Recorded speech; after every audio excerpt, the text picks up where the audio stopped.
Hello. Hi, Welcome. This is Elena. Why do we keep doing this? Let's just say that you will introduce it every time and I will just say hi. Okay. Hi. So, welcome back to another one. Oh, can you guess what that's like a dandelion. Close. You say it. It's a four-leaf clover. Oh. I didn't realize they had a flower. Yeah, they have a flower. You know what? Did you know? Now I do know because I'm thinking about Uncle Fred's backyard. Oh. Do you remember all those? Not with my heart. Oh. We'll go back. Yeah. Someone else lives there. I don't think you can get rid of four-leaf clovers. Oh, I thought you can't get rid of us. Well, that's true. Like, no, we know how to jump over a gate. Okay, you think a gate will stop us? Not in this world. Mm-mm. Our video is not smoothing out. It's not. It's still buffering for us, but it's okay because it's Why probably does it keep buffering. doing that? I don't know. We Berm? watched Gilmore Girls, no problem. Preferential treatment. So you had a little anecdote from swimming class. I did. There was a family next to me, and they were getting ready to do their swim, so it was still the parents and the kiddo. And I heard the dad singing the kid a song, and guess what song it was? Was it one of your little bedtime songs? No. Oh, okay. Keep guessing. Was it, Will I Know? Yeah. Oh my gosh. You're not going to guess it, but... Is it like a Christian song? Kind of. Okay. Is it like a... I don't know. It was Ram Sam Sam, Ram Sam Sam. Huh. But it sounded like he was saying Billy, Billy, Billy, Billy, Billy, Billy, Billy, Ram Sam Sam. Huh.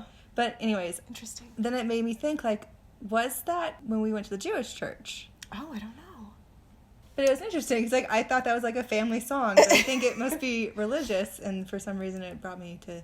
So it's just funny. Like, I really wanted to like show, like, I know words to it, sing along, but I was like, no, that'd be weird. Yeah, I wonder how. Like, there are some things that you find out down by the banks, by the hanky-panky, all that stuff. It's like, that's something that everyone has a version of it. Every region in the country, it feels like. And then, what is it? Eeny, meeny, miny, mo. Like, there are also lots of different versions of that. So, I guess I didn't expect that to be a thing people knew. Yeah. Even just, like, rock, paper, scissors. Yeah. People have different ways of doing that. Mm-hmm. Okay, so, four-leaf clover. This actually is... more like, it should be a three-leaf clover, but you know the four-leaf ones are supposed to be lucky. Yeah. So I made sure to put 4 just because it's mine. Mm-hmm. If you don't want to put 4 leaves on yours, that's fine. It just means it's your recipe. Ooh. But yeah, the leaves are fun to do. I think I mentioned in a previous video that some of the leaves are kind of boring to color in, but these ones are really special. Just they have a lot of stuff to them, even in the modeling stage. Okay, so yeah, I prepared all these petals, and I also prepared a few bases for them. Why so many? Like, you know how a hydrangea looks with all the little segments of petals and all that? Oh, so these are going to layer together? Yeah, so a little petal is going to go into each one of those 4 things, but there are going to be 100 of them. Like, it's all going to be duplicated to be the way it has to be. Interesting. So I'm just texturing the little green bits that hold the petals. I mean, sculpting them out to make them look cute. I just had a thought. Think it. I wonder if it'd be fun to record our book clubs, like with Mom too. I don't know. Maybe. I have thought about incorporating more, because it's like Ryan is also here, and just it's worth thinking about. But also, I wouldn't want to put either of them on the spot if they just weren't really interested and couldn't think of a nice way to say no. Mm-hmm. It happens sometimes. Yeah. Not anytime in my own experience, because they would never want to say no to me, but I'm sure it happens. You've been in a room and they said no to me. No, I just know in their lives they probably wanted to say no to someone else, and they just couldn't. But not to me, and not to you either, probably. I was just thinking about our book, because we're reading a murder mystery. Have you... I'm almost caught up to the 70% that you were at. Okay, yeah. I don't know who she's going to be predicting, though. Yeah, I read a lot yesterday, and then I haven't read one bit today. But I was hoping I could read a lot so that we could get into our second book. Oh, yeah, I forgot we did that, too. Yeah, because right now, we read books with our moms, and we read books, plural, with our shared mom. My mom and her mom. The same mom. I guess that's where my brain went. Anyway, so we usually alternate between a kind of a classic and then a murder. So we just read a Jules Verne book. What was it? Journey to the Center of the Earth.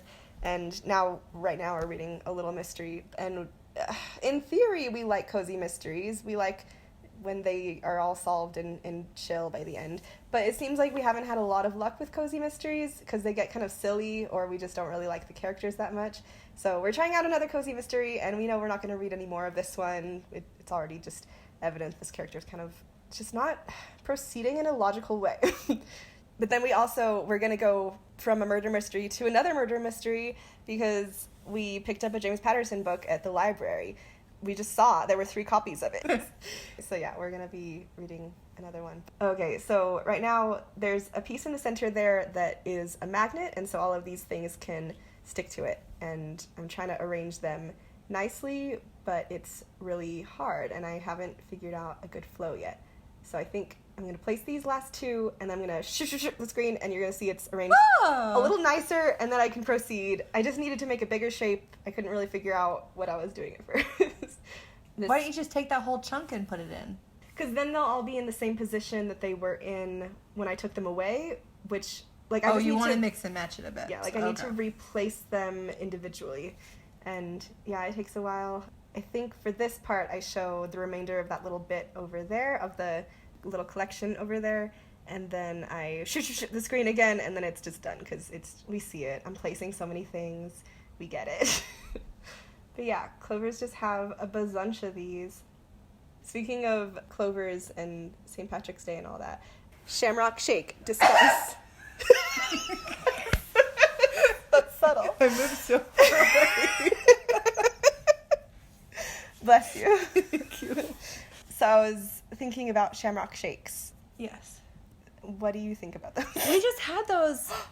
Didn't we have one like a year or 2 ago? And it was supposed to be like nostalgic and delicious, like your childhood memories. But it was so minty and gross. Like, I don't know if they did it wrong in that one thing, or if it's always been how it tasted, and I just didn't mind when I was younger because it was sugar. I don't know. I want to try it again this year. But it was like mouthwash. It was so strong with minty. Dear.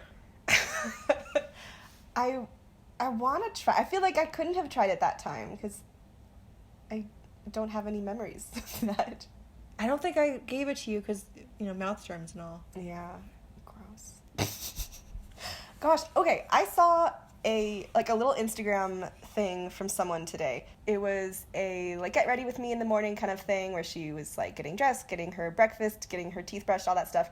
And in the comments people were saying I feel like she did everything in a weird order. And a lot of people were saying, oh, brushed your teeth after your breakfast? Weird. And I was just wondering I feel like my perspective on that has gone so different from the rest of how I used to think when I was a teenager and younger and stuff. But it's yeah, brush your teeth after you've eaten. That way you dislodge all the food that could just gunk up your teeth the rest of the day. So people brush their teeth, eat, and then don't brush until night? Yeah. Yeah. It's so... I just don't know.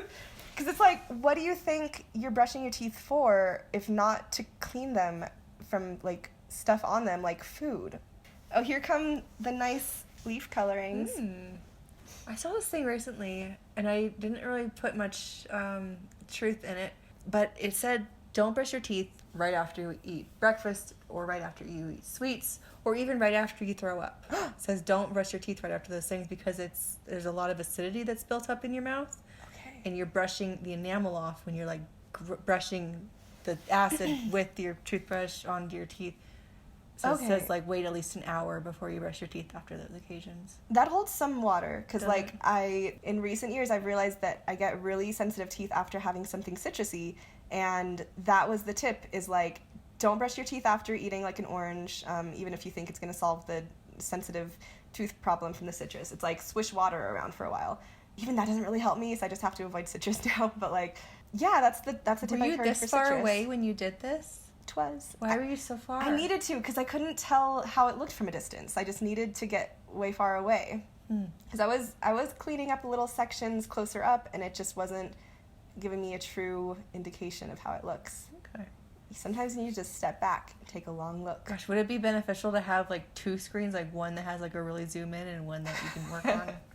I don't know. I mean, the standard is usually to have two monitors for this kind of work, but usually just so you can have reference up on the other screen, at least for my sake. I'm happy with what I have.